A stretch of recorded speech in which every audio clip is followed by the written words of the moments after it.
রাজধানীতে বৃষ্টি উপেক্ষা করে শিক্ষার্থীদের গণমিছিল। রাজধানীতে বৃষ্টি উপেক্ষা করেই গণমিছিল কর্মসূচি পালন করছে বৈষম্য বিরোধী ছাত্র আন্দোলন।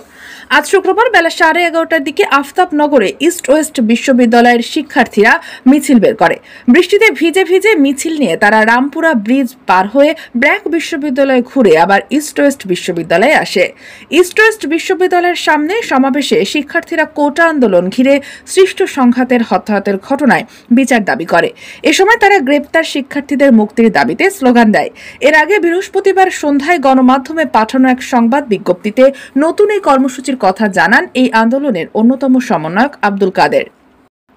গণমিছিলে একাত্মতা ঘোষণা করেছে রাজধানীর উত্তরাস্থ Rajuk Uttara model school and কলেজের শিক্ষার্থীরা।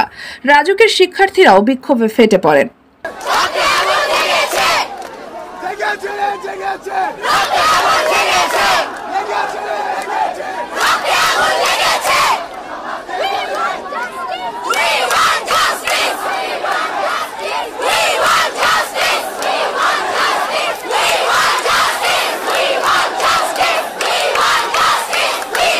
Sheikh Masuma, news desk, ATV সংবাদ।